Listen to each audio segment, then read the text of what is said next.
كارطون اللي كداز dernièrement obligé نجيبو Moroccan fashion designer باش يهضر لينا عليه. معنا سليمة بوسويني. مرحبا بك. مرحبا بكم ومرحبا بيا عندكم في ويسبيك فاشن. Salima, welcome to our podcast. Thank We're you. so excited to speak fashion with you. Thank you. قبل ما نهضروا وندخلوا في لي سوجي félicitations بعدا على لو بري اللي ربحتي تاع المودا فيجن Merci beaucoup. 2024 the best designer of the world. هضري لينا على هذا لو بري. Ça représente quoi بالنسبة لك هاد البري par exemple? En fait, quand l'organisatrice elle m'a contactée, elle m'avait expliqué un petit peu le concept. Eurovision pour la musique, Modavision c'est pour la mode. Chaque année, il y a un certain nombre de pays qui participent.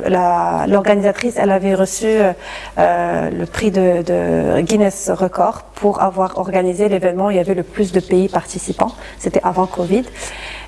Et donc, quand elle m'a contactée, j'avais dit en rigolant, moi si je viens, c'est pas pour participer, c'est pour gagner. Presque ce I love the spirit, this is the spirit. Ça fait après, donc ça, je suis partie. Et honnêtement, je m'attendais pas à gagner parce qu'il y avait un créateur espagnol qui était présent et il avait quand même l'avantage du territoire. Il y avait beaucoup d'Espagnols présents dans l'événement. Il y avait beaucoup de Français aussi présents dans l'événement. Il y avait une créatrice française, il y avait une créatrice du Japon, de l'Allemagne, du Luxembourg, enfin plusieurs pays. Et vraiment, je m'y attendais pas, sachant que le site pour voter était bloqué. Donc, plusieurs personnes m'ont envoyé des messages pour me dire là, on a essayé de voter, mais c'était bloqué, sauf qu'il y a les captures écran et tout. Mais je me disais, l'essentiel, c'est d'avoir participé, d'avoir représenté mon pays, d'avoir levé le drapeau marocain. Pour moi, c'était déjà une fierté. Et d'ailleurs, la vidéo qu'on voit sur le site de Modavision, quand ils ont annoncé que c'était le Maroc le pays gagnant, je suis restée figée sur place. J'ai pas réagi, j'ai mis du temps à réagir. Mais alhamdoulilah, depuis que je suis rentrée au Maroc, c'est incroyable. Mais j'ai l'impression que tout le monde a vu la vidéo parce que même chez félicitations. Je me suis dit comment ça se fait que tout le monde est au courant. Et je pense que quand je fous le drapeau marocain, ça nous fait un petit quelque chose. Et je pense que c'était plus le drapeau que moi qui leur a créé cette émotion. Ils étaient fiers de voir le drapeau ici dans une compétition où il y avait plusieurs pays. Alhamdoulilah, je suis très contente d'avoir gagné. Alhamdoulilah. Et après qu'il y a la participation de Kaftan Week, je pense que c'est la 4e édition, c'est après 4 ans. Après 4 ans d'absence, exactement. Et la 5e participation de c'est ça? Alors, c'est une bonne question parce que j'étais censée participer en 2020 et il n'a pas eu lieu. 2 semaines avant, ça a été annulé. Donc, j'ai fait 2015, 2016, 2017, 2018. Oui, c'est ma 5e participation, exactement. Parce que j'ai fait mes recherches. Elle connaît mon CV mieux que moi. Et donc, cette édition, je pense que c'est meilleure que l'Iqbal. C'était quoi la différence de cette édition après 4 ans d'absence? Bon, déjà, le podium, moi j'ai eu un coup de cœur pour le podium. C'est vraiment un podium digne des plus grands podiums du monde, vraiment. C'était impressionnant. Ils ont beaucoup misé là-dessus et je pense qu'ils ont réussi leur pari. Surtout le rendu à la télé, j'ai trouvé ça vraiment sublime. Il y avait beaucoup de beau monde pendant l'événement. C'était très agréable, c'était en plein air. Ça a changé un petit peu. Le changement fait toujours du bien. C'est un événement qui a été très attendu.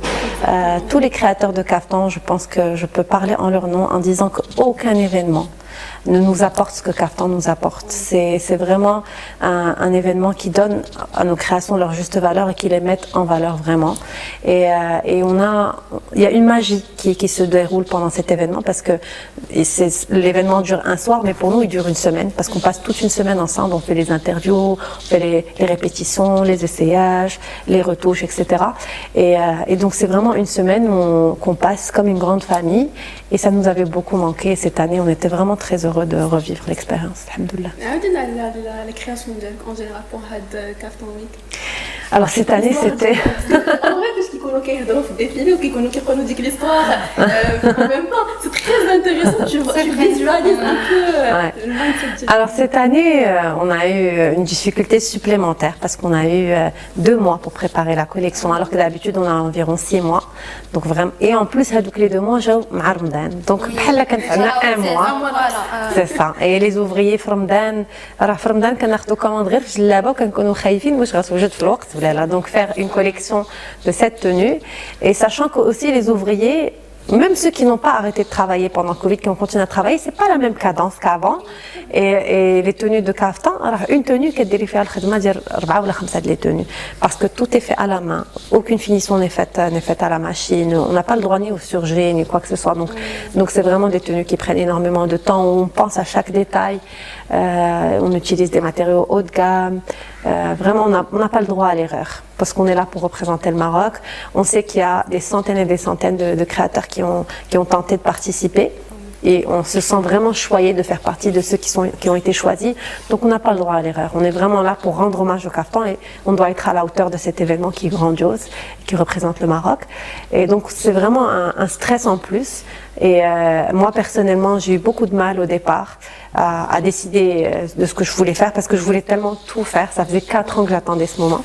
Et donc quand le thème est sorti, moi, j'ai choisi mon thème, moi je l'ai appelé Ode à l'amour du Kaftan parce que je voulais vraiment rendre hommage au Kaftan, montrer à quel point j'ai un amour profond pour ce métier, pour le Kaftan, pour nos traditions. Et donc, les 7 Kaftans que j'ai présentés, chaque Kaftan est une expression, une forme d'expression de l'amour. مرة عشنا معكم هذيك لاسمي اللي قلتي دوزتوها كاملين حتى حنا شفنا اترافيغ لي ستوري شفنا لو ديفيلي ديال لي جون طالون بعدا هذه سي تري انيشيتيف ابسولومون واحد لوكازيون لهذوك لي جون يبينوا لو طالون ديالهم المغاربه كاملين وغادي يكون هذاك هو لو ديبي ديال اون كارير في لا مود في المغرب دونك سي بيان وشفنا عاوتاني حتى الناس اللي كانوا لي زانفيتي بحال ميساء مغربي بحال ليلى عزيز دونك هذا الشيء كيخلي حتى الناس اللي في ليترونجي يشوفوا plus de visibilité. Et effectivement, le défilé des jeunes talents était une excellente initiative parce que justement le nombre de places disponibles dans le défilé est restreint et les jeunes talents n'ont pas la chance de participer comme les autres parce qu'il faut dire les choses comme elles sont. La collection de Kaftan, c'est une collection qui coûte cher, c'est un investissement. Et donc quand un jeune créateur débute, il n'a pas forcément les moyens, même s'il a la créativité et le talent. Donc le fait de faire un défilé spécial jeunes talents, ça leur donne plus d'opportunités de briller. Et il y avait plusieurs élèves, plusieurs de mes étudiants qui ont participé. J'étais vraiment très fière de voir leur travail. Je trouve que c'est une excellente opportunité et ça va vraiment encourager et inspirer plusieurs jeunes créateurs à l'avenir. Alors, pour participer à Kaftan, chaque année, quand ils annoncent le thème, il faut faire un dossier.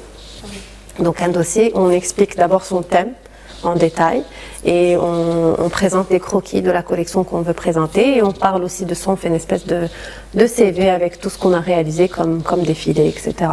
Et donc ça leur permet de sélectionner sur cette base-là. Est-ce qu'il est nécessaire d'étudier la mode, d'être étudiant de mode avant? Non, il y a plusieurs créateurs qui n'ont pas fait d'école de mode. C'est sûr, ça a avantage, mais pas forcément. Non. Parce qu'en général, le dream of every Moroccan fashion designer, c'est de Kaftan week. Oui. Le Kaftan week, c'est la visibilité du Maghreb كامل. Pas juste le Maghreb كامل, la communauté marocaine du monde entier, plusieurs millions de visites, plusieurs millions de téléspectateurs. Absolument, absolument.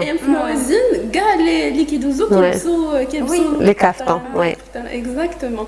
Et c'était comment la carrière, le chemin pour arriver aujourd'hui, le Kaftan Week? Alors, déjà, moi, quand j'étais, bien avant que je sache que je voulais être styliste, j'étais fascinée par le défilé de Kaftan. Et à l'époque, quand je faisais mes études au Canada, Kaftan n'était pas diffusé sur YouTube. Donc, mes parents me l'enregistraient. Et quand je rentrais, j'avais hâte de voir. Et je me rappelle quand on avait un mariage dans la famille, je créais la création que moi je portais. Et donc petit à petit à l'atelier chez maman, il y avait plusieurs petites créations qui s'appelaient Salima, Hata modèle Salima, et de la ceinture modèle Salima, etc. Et petit à petit, mes cousines, à chaque fois que je portais quelque chose dans un mariage, elles venaient et puis elles commandaient la même chose. Et c'est pour ça que quand j'ai décidé de suivre ce métier, ma mère, elle s'est dit, tiens, pourquoi pas, elle a déjà un penchant vers ça. Et donc, le jour où on m'a appelé pour me dire que j'étais acceptée pour faire Kaftan, c'était le rêve qui devenait réalité. Et tout a changé dans ma carrière depuis ce jour-là. Moi, quand je suis partie à Montréal, c'était pas pour faire une école de mode, c'était pour faire HEC. Et quand j'ai abandonné mon master pour pouvoir faire une école d'art, mon père, il s'est dit, ma fille, elle a perdu l'esprit, et il était contre, et il voulait pas, et j'ai mis beaucoup de temps à le convaincre. Pour la simple et unique raison, il me disait, c'est pas que je ne pense pas que tu as du talent, c'est que tu ne réalises pas à quel point c'est un métier difficile. Et il me disait, tu ne pourras pas gérer les clients, tu ne pourras pas gérer les ouvriers, tu es trop gentil, tu es trop naïf, c'est très difficile, tu ne t'en rends pas compte, tu sais pas dans quoi tu t'embarques. Et c'est vrai que je suis très gentille et très naïve, mais j'ai trouvé mon équilibre et j'ai réussi à me faire respecter avec ma gentillesse et ma naïveté, parce que j'ai fini par attirer des gens qui sont comme moi finalement. Mais effectivement, aujourd'hui, il n'y a pas de sous-métier. Il y a beaucoup de métiers Par exemple, une make-up artiste, à l'époque, quand moi j'étais jeune, si quelqu'un disait je veux faire des études de make-up, c'est pas un métier. Aujourd'hui, les make-up artistes gagnent très bien leur vie. Donc moi, je pense que c'est très important d'encourager ces enfants à suivre leur passion, quelle que soit leur passion. Mais moi, ce que je ferais pour mes enfants, c'est de faire des études de base. Par exemple, moi, le fait d'avoir fait HEC avant, ça m'a ouvert beaucoup de portes. Pour vous donner un simple exemple, le dossier de caftan. Je sais comment faire un dossier correctement parce que j'ai fait une école de commerce, pas parce que j'ai fait une école de mode. Et ça aide. Tout l'aspect managérial. Parce qu'en fait, quand on est créateur, on n'est pas juste là en train de faire des dessins et créer, parce que c'est comme ça qu'on imagine. Mais on a plusieurs casquettes. On est à la fois le vendeur, l'acheteur, le marketeur, le manager. Donc, le fait d'avoir des études, une base, ça peut nous servir quel que soit le domaine qu'on peut suivre. Et faire ce qu'on aime en parallèle. Comme ça, si jamais on ne réussit pas à faire ce qu'on aime, au moins on a une route de secours, on a la possibilité d'en faire autre chose. Par exemple, moi, quand il y a eu le Covid, et que pendant 2 ans, il n'y avait pas d'événement, et qu'il n'y avait pas de demande, il n'y avait pas de vente, j'ai pu enseigner avec mon diplôme. C'est grâce à mon master que j'ai pu enseigner, pas grâce à mon diplôme de mode. Bon, j'ai enseigné dans une école de mode, certes, mais c'est mon niveau académique qui m'a permis d'en arriver là. Donc, je pense que c'est important que même les jeunes, ils doivent comprendre que oui, faire des études de mode, bien sûr, pourquoi pas, mais pas que. Ne pas se limiter qu'à ça, surtout quand ils sont jeunes et qu'ils ont tout le temps devant. Surtout que les débuts, on doit investir et réinvestir. Absolument. Absolument. Surtout إلا كانت عندك une vision ديال بغيتي توصل لواحد une marque de luxe à un certain niveau, ضروري خصك تانفيستي. دونك ما يمكنش تعول ولا تقول انا غادي نخدم في لا مود وغادي نربح الفلوس من الاول. دونك non, c'est sûr. تكون اليز من هذا لو كوتي، ما تكونش باش تعطيك ديك لا كرياتيفيتي فين غادي exactement ماشي بحال باسكو فاش كنوليو كنقلبوا على لارجون راه كنوليو نديروا داكشي اللي مطلوب في لو مارشي، كنساو هذيك لا كرياتيفيتي ديالنا. On en a parlé tout à l'heure justement, ce genre de métier, si on le fait pour l'argent, on va pas réussir.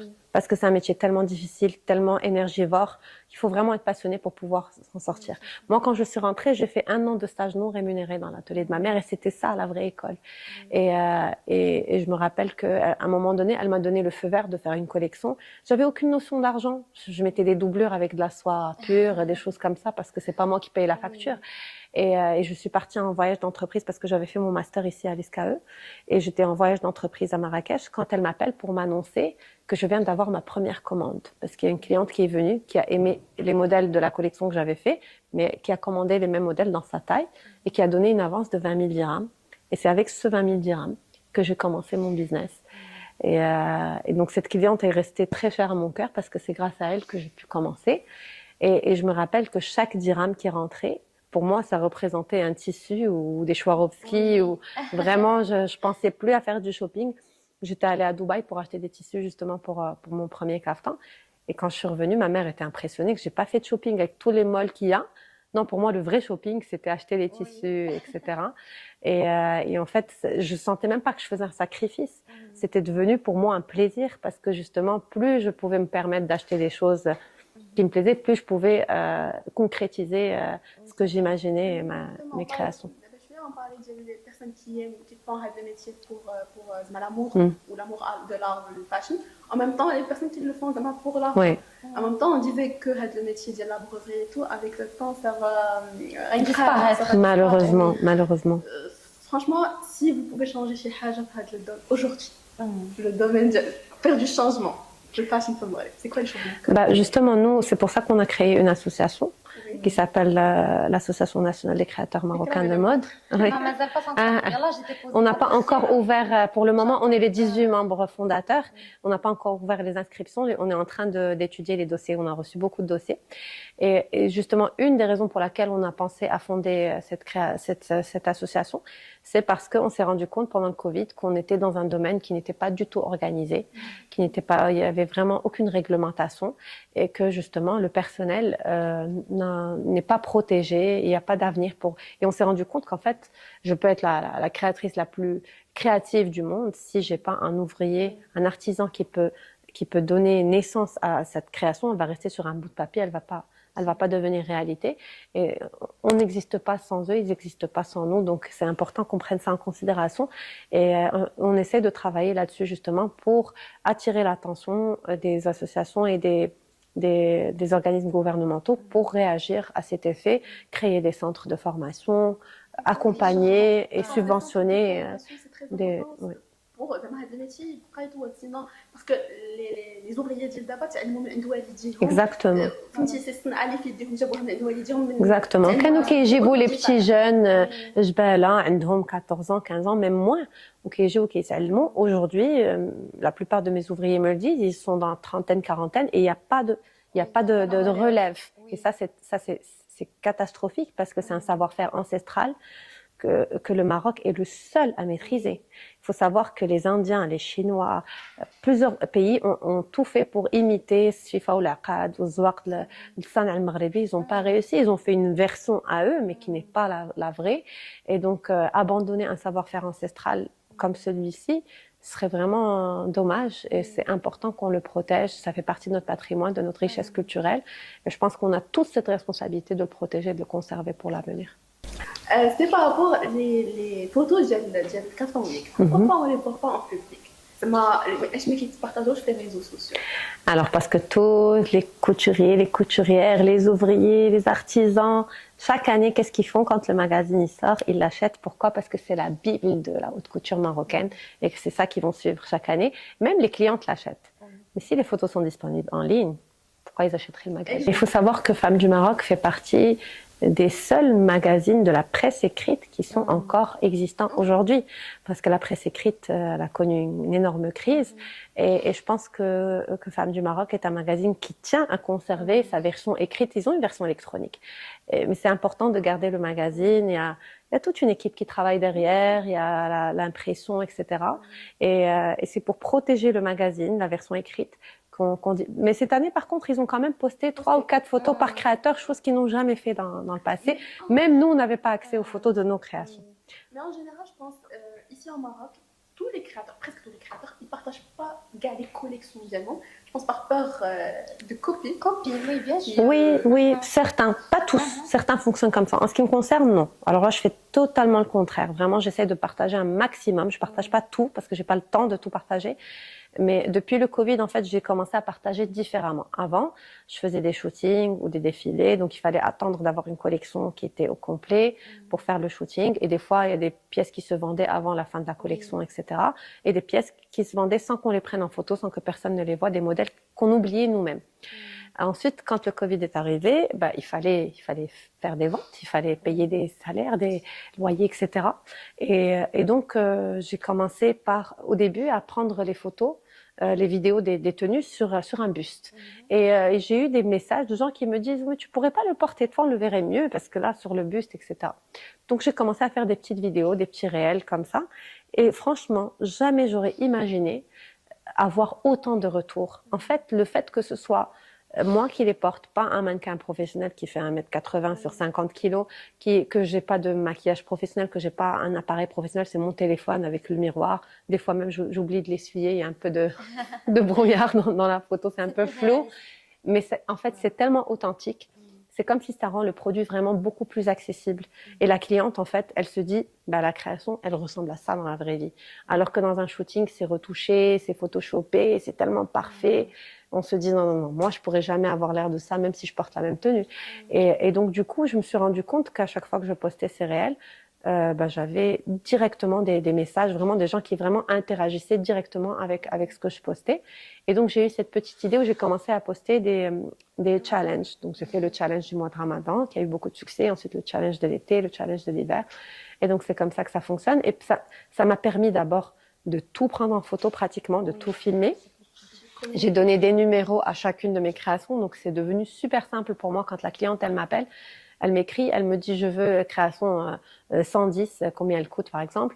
Ça, d'une part. D'autre part, quand elle me dit, qu'est-ce que vous avez de disponible? C'est facile pour moi, je lui envoie les numéros de ceux qui sont disponibles. Donc, quand elle a, par exemple, elle a un événement proche, on n'a pas le temps de lui faire du sur-mesure. Donc, je lui envoie directement les numéros des créations qui sont disponibles. Elle peut directement aller sur Instagram. C'est devenu super interactif, ça m'a facilité la vie, autant pour moi que pour la cliente. Et moi, je pense que le temps où on a peur de poster parce qu'on va être copié, je pense que ce temps est révolu.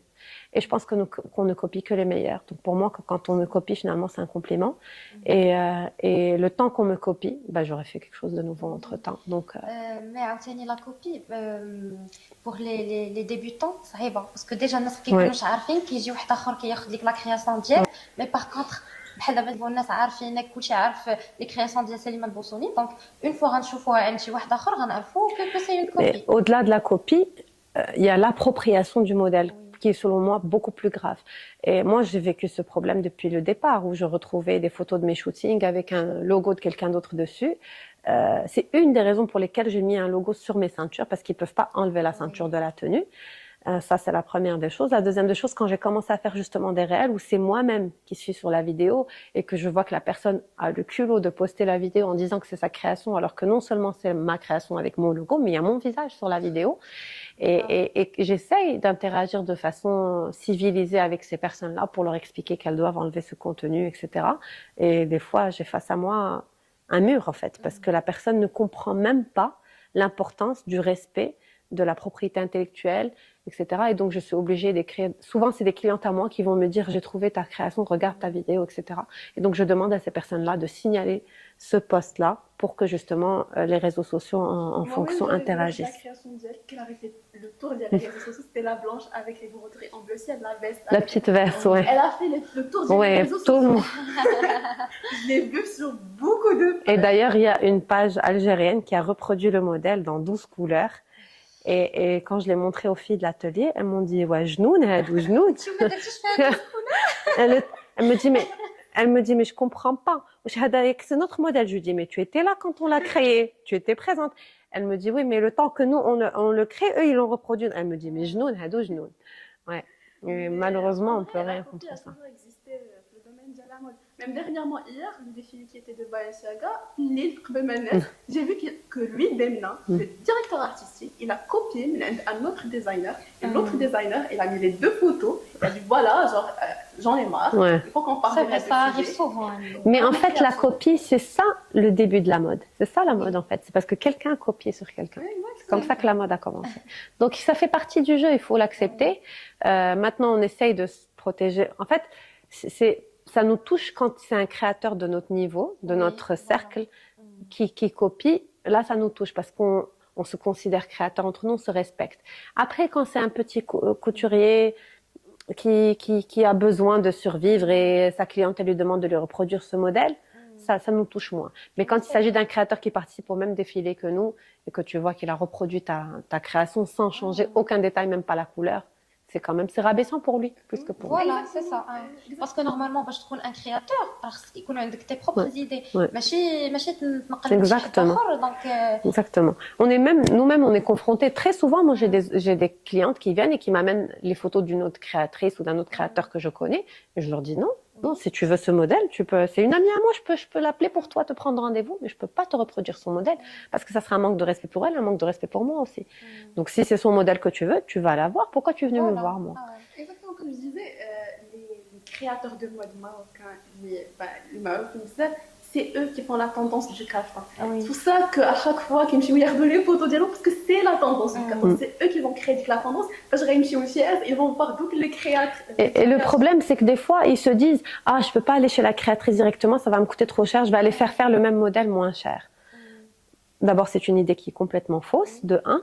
De deux, l'imitation ne va jamais égaler l'origine. Des fois, j'ai des clientes qui كيجيو عندي تيقولوا لي ما نكذبش عليك راه فوالا راه هذا الموديل ديالك كان عجبني راه صوبته في جهه اخرى ما عجبنيش ودابا جيت عندك بغيتك انت تصوبيه ليا. Il y en a qui finissent par me l'avouer et c'est juste un peu drôle. عندهم l'idée ديال صافي راه كلشي غالي وما بقاوش ولاو كيفكروا بلي القفطان سورتو غيلبسوه واحد المره وما غيعاودوش يلبسوه. Moi je suis contre cette idée. Voilà, parce que كيبان راه ديالك. Ma mère était styliste, donc on a grandi, les kaftans, c'est pas ce qui manquait. Et pourtant, فاش كنكونوا معروضين الا قلت لها ما بغيتش نعاود نلبسو كتقول لي ديزولي صاوبناه بالشهوه وصاوبناه بالثمن وغتعاودي تلبسي ما غنلبسوش مع لو ميم سيركل. باغ اكزومبل لبسناه مع لا فامي نعاودو نلبسوه مع لي زامي ولا نعاودو نلبسوه مع لا بال فامي ولا مع لي كوليك دو ترافاي. دي فوا تيكونوا لي زوكازيون سي با لي ميم انفيتي ولا نسيو فيهم شويه نلبسوا شي حاجه اخرى نعاودو نلبسوه ابري moi, en grandissant, j'avais des caftans que j'ai portés plusieurs fois. Et je suis contre une fois. Pourquoi? Il est où le mal? Même les actrices, les stars d'Hollywood, elles portent les mêmes robes deux fois. وكتبان بلي هذيك لا توني راه ديالك وشريتيها ماشي مكريه ماشي مخلفه ماشي باسكو وكدوز واحد 10 ans كتعاودي تجبديها اكزاكتومون عجبتني بزاف وحده ديزاينر كافوني كانت بدات قفطان ديال جداتها التي روج هذاك الكافون كيعجبني مريم بالخياط باسكو هي كانت تاع ديزاينر خدات القفطان ديال جداتها الا ريكري خدات منه الثوب قطعته الا ريكري جو سي با كافون جديد سيتي روج سيها من هبطينا Je pense, ouais, je me rappelle. Je pense. Je sais pas, j'étais pas. J'ai pas suivi cette actualité, je sais pas des clipages. Oui, mais c'était pas Kaftan Week, je pense que c'était un autre événement. Exactement. Je ne saurais pas te dire, mais je sais que oui, elle avait un. Oui. Par exemple, ملي كنشوفوا غير لي زالجيريان اللي كيبغيو ياخذوا لينا لي كرياسيون بحال دابا حنا كتجبدي ان كافتون قديم عنده 70 عام عنده 80 عام. Même beaucoup plus si on cherche historiquement, le kaftan était porté au Maroc à partir du 11e siècle. Alors que si on voit des photos des mariages algériens dans les années 60, on va même pas plus loin que ça, elles portaient des robes. Donc je veux dire je dirais, ils ont aucun argument pour dire que le kaftan est algérien. Il y a vraiment tous les kaftans vendus en Algérie sont fabriqués au Maroc, de toutes les manières. Donc, moi, j'avais cherché historiquement et en vrai, après ça, j'ai appris comment l'histoire.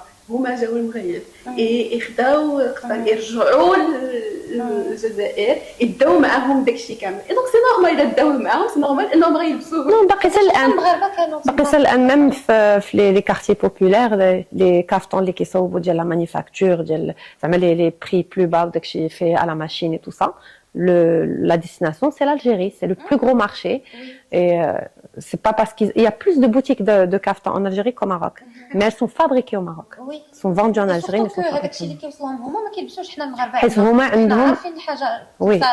Oui, c'est pas le même marché. Ça dépend. Même en Algérie, il y a des femmes très élégantes qui aiment les choses raffinées.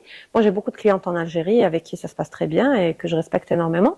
Mais en fait, les mariages, c'est pas que la mariée qui se change plusieurs fois. Les invités aussi. Et donc, c'est pour cette raison qu'ils consomment beaucoup de kaftan. Ouais. Dans le même mariage, qu'ils sont plusieurs dans la même fête. Mais vous développez sous le nom de Salima El-Boussouni ou sous le nom de Kaftan? Alors, il y a eu ce débat en 2015 quand j'ai participé à Kaftan et qu'on m'a dit non, il faut que tu mettes juste ton nom. Et j'ai dit je peux pas. Et exceptionnellement, la première année, ils avaient écrit Salima El-Boussouni et Kaftan Skali. Mais par la suite, c'était juste le nom parce que justement, à Kaftan, c'est pas le nom de la marque, c'est le nom du créateur. Mais moi, je reste attachée à Kaftan Skali parce que c'est le nom que ma mère a créé, de la maison de couture que ma mère a fondée, et que c'est un héritage dont je suis fière. J'ai grandi dedans. Ma grand-mère, Allah yarhamha, elle avait une école de couture et de broderie, 2 écoles de couture et de broderie et de coupe. Et ma mère est la seule qui n'a pas fait l'école de ma grand-mère parce que c'était la plus jeune et qu'ils avaient l'espoir qu'elle allait faire une carrière, qu'elle allait faire des études. Elle a fait des études, elle est devenue professeure, etc. Et c'est adulte qu'elle a décidé de suivre ce métier. C'est adulte que ma grand-mère lui a appris la coupe, etc. Mais pourtant, même si elle n'a pas fait la formation comme toutes mes tantes, qui sont toutes brodeuses, qui sont toutes très bonnes techniciennes au niveau de la coupe, etc. Mais ma mère, elle avait ce côté créatif, justement, et c'est quelque chose qui ne s'apprend pas, qui est inné. Et donc, je tiens à avoir les deux, Kaftan Skali et Salima El-Boussouni. Je pense que c'est dans le sang. Voilà, la mode, c'est dans le sang. Oui. Il y a des personnes qui tu te dis, Zado, Bachi, le métier. Ils sont nés pour ce métier.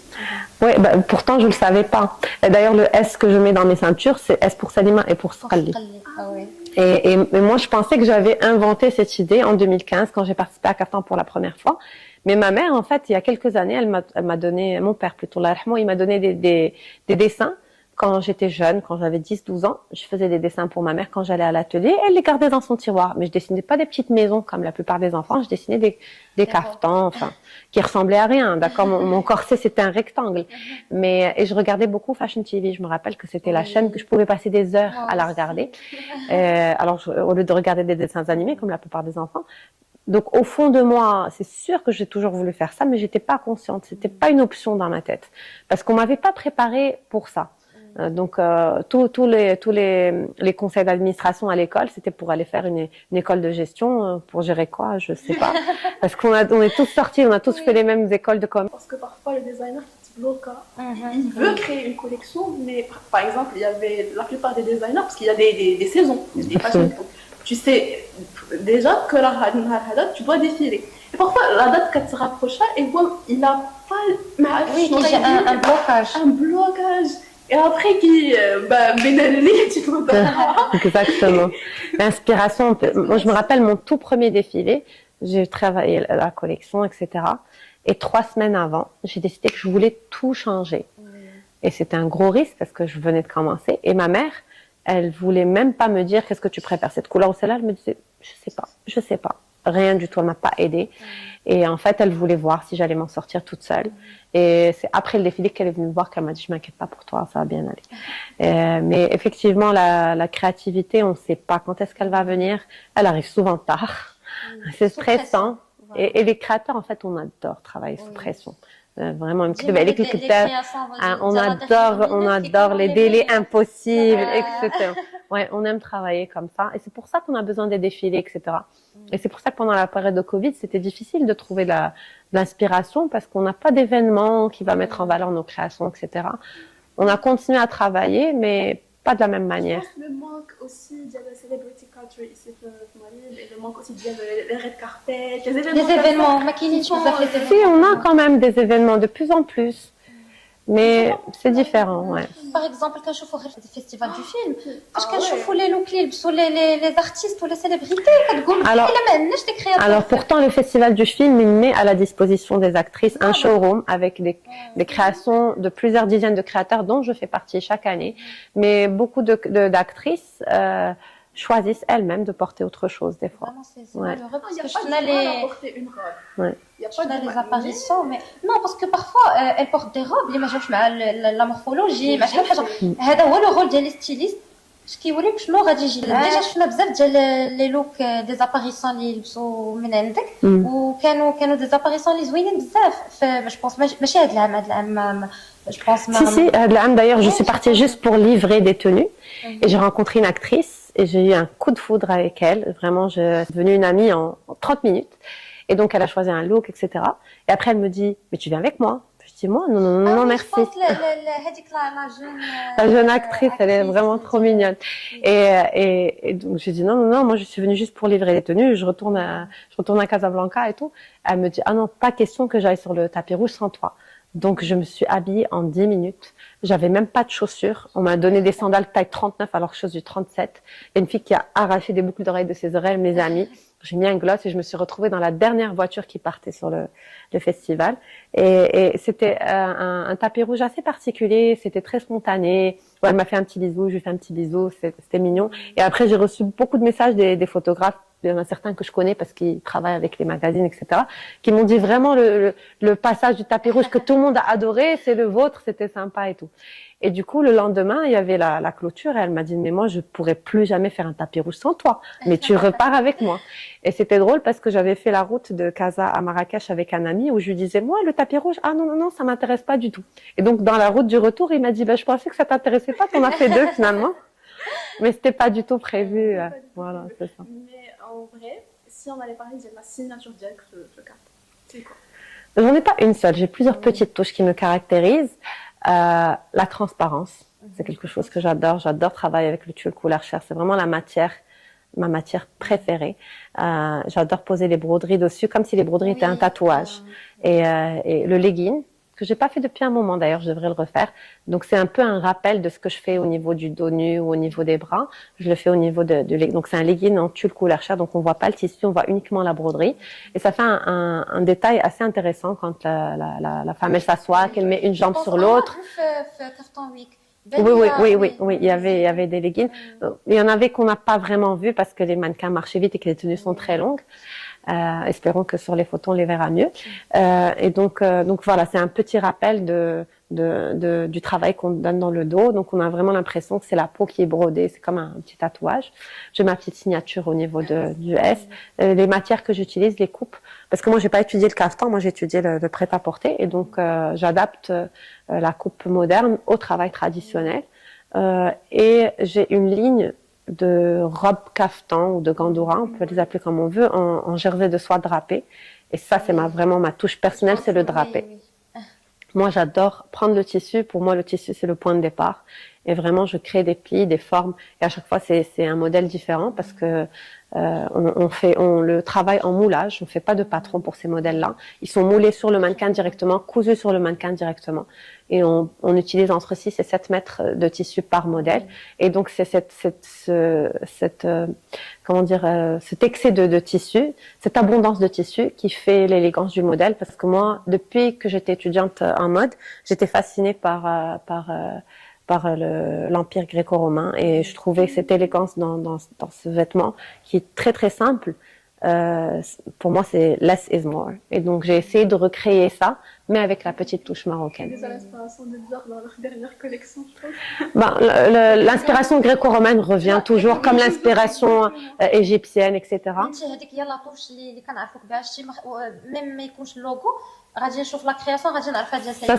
Ça me fait plaisir. Ça, c'est le plus beau des compliments. Les créateurs, surtout parce qu'ils ont le kaftan, صعيب تعرفي شكون لا créatrice parce que à chaque fois كتبدل الخدمه لا broderie c'est la plus grande difficulté justement le créateur c'est d'innover sans perdre sa touche. Ouais. D'ailleurs moi quand je fais un défilé, je fais très attention, j'ouvre aucun magazine, je regarde aucune page de kaftan ni rien du tout parce que j'ai peur de m'imprégner d'une idée et de la reproduire en pensant que je l'ai créée alors que je l'ai vue. Et ouais, voilà, on s'influence sans le vouloir. On voit ça peut être un petit détail de rien du tout, mais qui fait toute la différence. Et moi, ma plus grande source d'inspiration depuis le début reste ma mère. Je sors des photos d'elle. D'ailleurs, cette année, Kaftan Week, j'ai utilisé une technique qui s'appelle Zwaq Taïr. Pour la simple et unique raison que c'est une technique qui nous permet de travailler le kaftan plus rapidement parce que pendant qu'un ouvrier, voilà, exactement. Donc ils peuvent travailler simultanément. Et vu qu'on avait très peu de temps.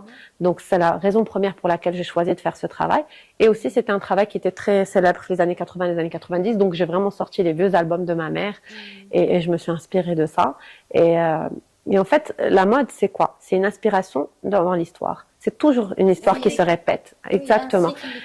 Qu'est-ce qui fait la nouveauté? C'est de combiner plusieurs inspirations du passé ensemble et c'est ce qui fait la nouveauté. Mais depuis les années 2000, on n'a rien créé de nouveau. On fait que c'est toujours un retour en arrière et c'est justement une combinaison de plusieurs inspirations du passé différentes. La touche personnelle. Voilà, c'est ça.